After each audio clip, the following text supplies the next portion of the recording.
Bonjour à tous et bienvenue sur la chaîne. On se retrouve aujourd'hui pour le tirage des énergies du mois de juillet 2019 pour les Capricornes, ascendant Capricorne et lune en Capricorne. Ceci est un tirage général, donc s'il ne résonne pas avec votre situation, je vous conseille de consulter le tirage correspondant à votre signe ascendant et celui de votre signe lunaire pour avoir plus d'informations. Si vous ne connaissez pas votre signe ascendant ou votre signe lunaire, j'ai mis en barre d'informations des liens qui vous permettront de les calculer. Alors comme d'habitude, ce mois-ci j'ai fait un tirage en 3 cartes au Rider Tarot Deck. La première carte va correspondre au début du mois, la seconde carte va correspondre au milieu du mois et la dernière carte va correspondre à la fin du mois. Donc on va commencer tout de suite avec la première carte que j'ai tirée pour vous. Il s'agit de la carte du chariot qui va nous parler de succès, de réussite. Ça nous parle de s'engager clairement dans une direction vis-à-vis d'une situation, de prendre la bonne décision ou alors d'atteindre un objectif. Avec le chariot, il y a également l'idée de reprendre en main les rênes de sa vie, c'est-à-dire d'en reprendre le contrôle. Pour certains, le chariot, ça pourrait évoquer aussi un déplacement, un départ, un voyage ou alors encore l'arrivée d'une personne dans votre vie.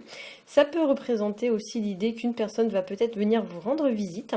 Le chariot est aussi assimilé très souvent au déménagement, aux mutations professionnelles et à toutes sortes de situations dans lesquelles on doit quitter soit une maison, soit une entreprise. La carte du chariot, c'est aussi une carte qui va venir vous indiquer l'idée de garder une certaine cohérence entre ce que vous pensez, ce que vous faites et ce que vous dites, avec l'idée qu'il ne faut pas dire par exemple oui si vous pensez non.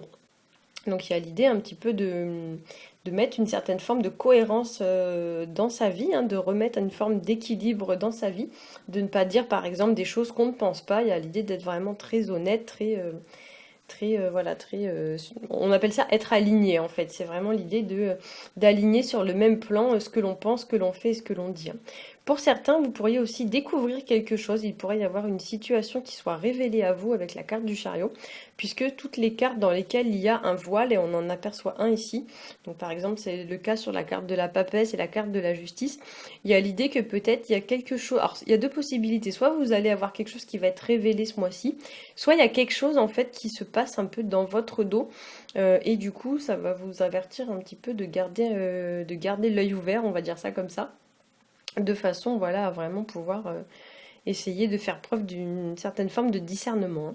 La carte du chariot aussi vraiment va vous inviter à ne pas vous éparpiller. Il y a vraiment l'idée de se canaliser avec cette carte, vraiment de ne pas se dissiper, de ne pas aller à droite et à gauche. Vraiment l'idée est de garder vraiment le droit chemin.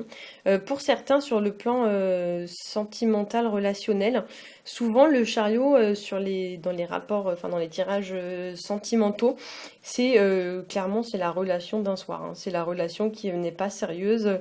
Une personne qui va voir à droite à gauche comme ça, c'est pas très sérieux quoi. Donc effectivement, comme on a la carte du diable dans le même tirage, et que le diable, lui, va nous parler plutôt de relations charnelles, de relations fusionnelles, il est possible ce mois-ci que certains d'entre vous fassent des rencontres de ce style-là. Voilà. Donc du coup, oui, à vous voilà, de faire preuve quand même d'une certaine forme de discernement et de pas vous éparpiller. Alors, la carte située juste à côté, qui est la carte de la roue de fortune, va nous parler, elle, de la fin d'un cycle et du début d'un nouveau cycle. Ça nous parle aussi des aléas de la vie, donc avec ses bons et ses mauvais côtés, et avec l'idée qu'on doit, tant bien que mal, s'adapter au changement, même si parfois ce n'est pas toujours facile à faire. Cette carte, elle vous dit un petit peu qu'après la pluie vient le beau temps, et que du coup, il n'y a pas lieu forcément de s'inquiéter plus que ça. Après une période difficile, souvent s'ensuit une période quand même beaucoup plus facile. Alors cette carte, elle va vous dire aussi que dans certains aspects positifs, il y a une période de chance ou une opportunité qui est à saisir. Il y a l'idée un petit peu de ne pas laisser passer sa chance avec cette carte, parce que des fois les opportunités ne se représentent pas deux fois, donc il ne faut pas rater le coche. Dans ces aspects un peu moins positifs, on peut parler d'une malchance. Il peut y avoir une tuile, entre guillemets, qui va vous tomber dessus ce mois-ci. Ou alors ça peut être une personne qui n'arrive pas à surmonter les défis que la vie vous offre, qui baisse les bras, qui se décourage, qui n'avance pas parce qu'elle est vraiment bloquée, soit sur son passé, ou soit elle n'a pas vraiment la mentalité faite pour avancer, elle se décourage. Elle se dit ah je suis pas capable donc j'y arriverai pas donc ça sert à rien que je fasse des efforts ou ce genre de choses. Donc il y a l'idée quand même voilà de se remettre un peu sur les rails quand même. C'est vraiment avec ces deux premières cartes, c'est vraiment ça l'idée, c'est on se remet sur les rails. Avec la carte de la roue de fortune, on peut y voir une notion aussi de temps très importante, puisqu'on peut voir cette carte comme une montre qui tourne, donc c'est vraiment l'idée du temps qui passe. Peut-être que pour certains, vous allez avoir une certaine forme de nostalgie vis-à-vis du temps qui passe ce mois-ci, ou alors il va être question d'une situation en lien avec le temps. Par exemple, je sais pas moi, par exemple, vous avez un travail à rendre dans un délai précis et puis vous allez avoir du retard ou vous n'allez pas pouvoir faire les choses en temps et en heure. Il y a vraiment quelque chose lié au temps, alors peu importe ce que ça va être, parce que ça peut être plein de choses différentes, mais il est possible qu'il y ait une situation en lien avec le temps. Ça peut aussi être une situation dans laquelle, puisque cette carte, voilà, on peut la voir aussi comme une boussole, dans laquelle vous allez être amené soit à faire un déplacement, soit dans laquelle vous allez en fait être amené à, on va dire, à donner un sens à votre vie. En fait, il y a l'idée un petit peu de prendre la boussole et de dire, voilà, maintenant je vais dans telle direction et je change plus d'avis, quoi.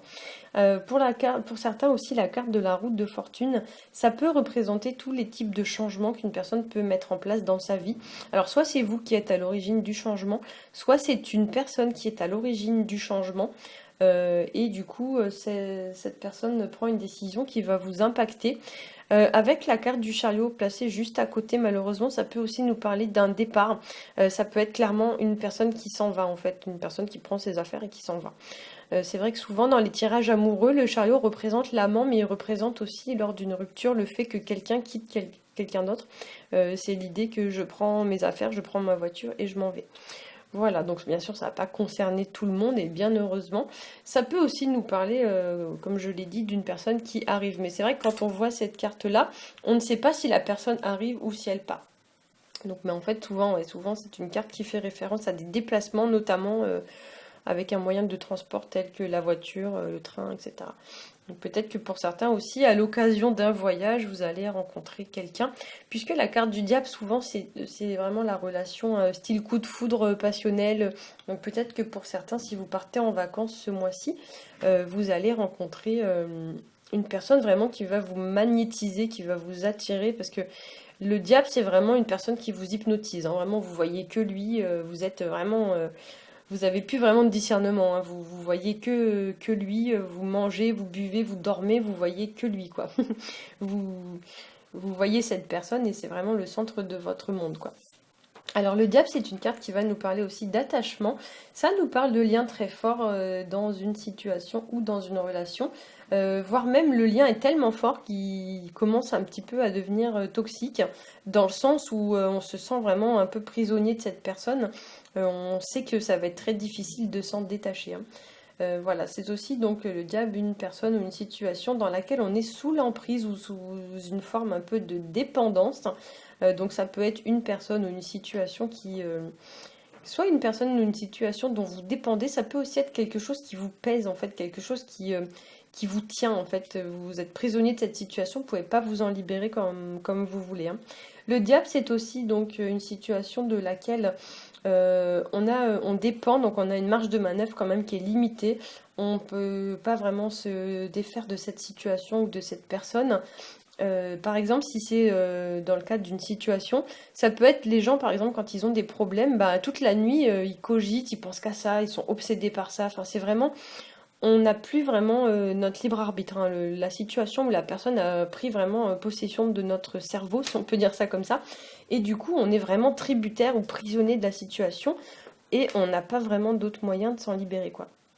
Avec le diable, on peut parler aussi de passion. Alors, c'est vrai que dans les bons aspects du terme, c'est vraiment la relation passionnelle, vraiment tout feu, tout flamme, hein. Effectivement, on a vraiment cette notion ce mois-ci.